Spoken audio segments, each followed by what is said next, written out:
Morning, Vincent. Morning. Yeah, very good. Yeah, thank you. Good. The game so far have been against the so-called bigger teams in the Premier League. You've come against Luton this on Tuesday. Will that give you a clearer identification of where your team is at and the level they're at the moment? I think the international break would be a good moment to assess and look back. I think for now we just look forward and we're thinking, okay, in every game we've played so far, we've done everything we could to win the game, and we'll try and do the same on Tuesday. And this game was postponed from earlier in the season to give Luton time to prepare the ground. But does that benefit you? Because obviously performances have improved and you're more solid defensively. Do you know what? I think it's actually benefited both teams. I look at Luton in the first 3 or 4 games, and I look at Luton now. They've definitely improved. I look at ourselves, and it's the same for us. So I think it's benefited both teams in that sense. But in the end, I think last year were 2 tough games, and I would expect this to be again a tough game. As I said, you're solid defensively, but you're in desperate need of goals. Is Lyle Forster's return important for you this week? Yeah, it's massive. I think Zeki, to be honest, and Jay Rodriguez have done well with the time that they've had up top. In every game, we've had like at least a couple or 2 or 3 big chances, and at the moment, so it's not lacking goals for a lack of creating chances at the moment. We just don't put them away, and okay, you have to believe that if your performances are good and that you keep creating chances, obviously we can create more, but we play against top sides, it's always difficult. But then you have to believe you're still on the right track to get results. I'm sure you've seen from the weekend the controversy around VAR. From your point of view, do you still have trust in the officials making the right decision and taking as long as they need to make the right decisions in terms of VAR specifically? Yeah, look, I think we've gone down a road now where, this is it. We've just got to make this as best as we can. Look, it's tough because we've also had the same situation with VAR this season, and when you're on the wrong end of it really hurts.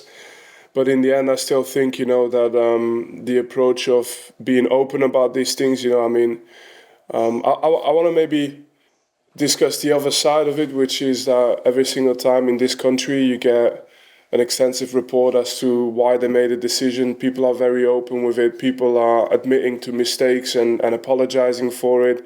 And as much as you have no understanding when it happens to you, I still think that there's it's the right way to go about it. So for that reason, from my side, I prefer to talk about,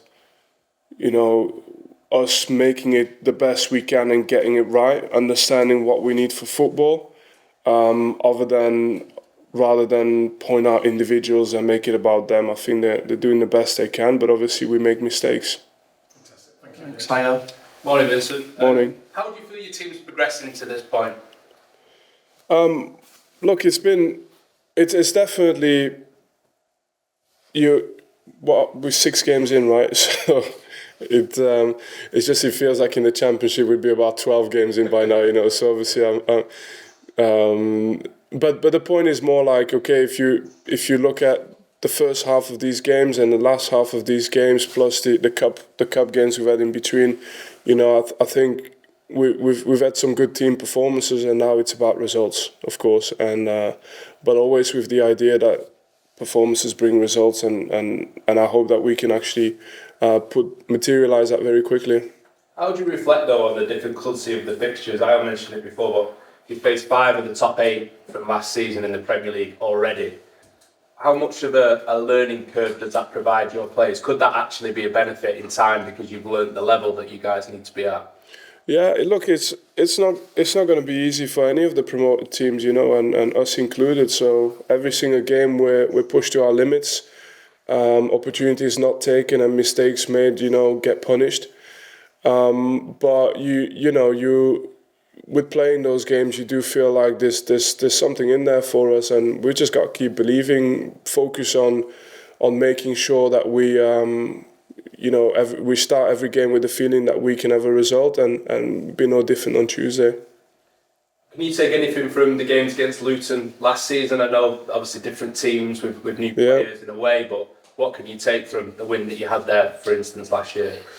Yeah, look, we played them twice, granted under two different managers, but it's a really well put together squad. You know, if you look at, I really have a lot of respect for how they've approached it, Luton, over the years, how they've actually built the squad, and there's a lot of coherence in how they've built the squad.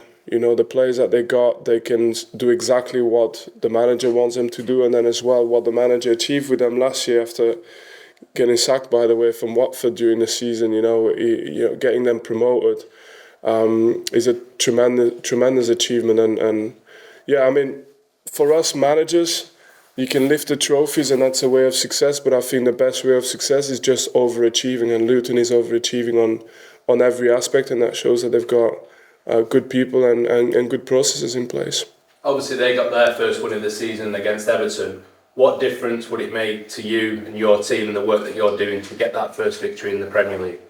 Yeah, look, we're gonna keep fighting for it every single game, and look, it will come. It will come, and we've not been far off having results. You know, like we just mentioned the VAR, but we had a little bit of a Forest game that could have gone our way. We had, you know, the performance against United. Okay, Newcastle is as tough as you get, but we've been in games. So for us, keep doing that, and we'll have our results, and then, you know, we'll be like everyone else down there. Not easy, but eventually we'll get results as well. Yeah. How do you deal with the expectation going into this game as well? Because like we said, some of the games so far have been extremely difficult, but you're facing an opponent this time, another promoted side, where there is a bit more of an expectation for you to go and get the result. Could that be different for your team? How do you see that settling? No, we have that expectations for ourselves for every game, so that doesn't change, and we've been used to it. Last season, you know, we felt that we had the expectations to win a lot of games last season, so it's not necessarily about that. It's approaching the game, you know, as you have to prepare well, get there, and believe in the fact that you can score the goals and you can defend when you need to defend. And these games I don't think should be any different in terms of mindset. I know the outside world will have a different view of the game, but for us, in terms of mindset, we have to approach every game the same way. How's the squad looking? Good, healthy. I haven't seen them this morning though, so I hope I can say the same tomorrow. Anyone back who's been out? No, yeah, other than Lyle Forster. The guarantee I can give you is that Lyle Forster is available again. Thank you, Vincent. Thank you. Okay, we'll move on. Ian, yeah, go on.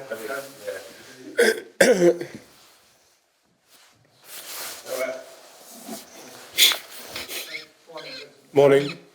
Just in terms of Luton, you've obviously changed a number of players here. How much do you feel Luton have changed from the side that you faced last season? Yeah, I think, you know, they've gone. Sorry, my bad. I think they've gone through, from what I can tell anyway, they've gone a little bit through the same as us, you know, trying to find the right formula as quickly as they could.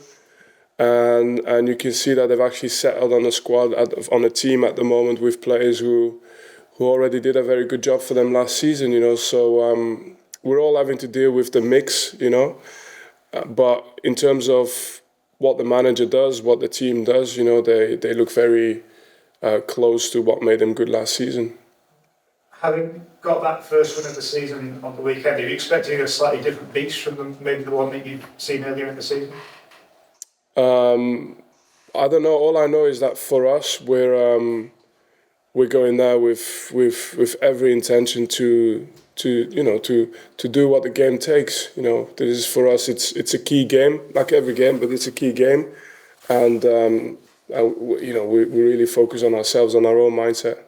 And you've spoken in previous press conferences and so on about the growth of this young team and the process you need to go through. How quickly do you need results to actually reinforce the message you're giving to the players to show them that it's going to work? Yeah, look, the priority in everything we discuss is the mindset is always winning. that you don't just turn it on or off. It's there all the time. That's our key focus, our key priority.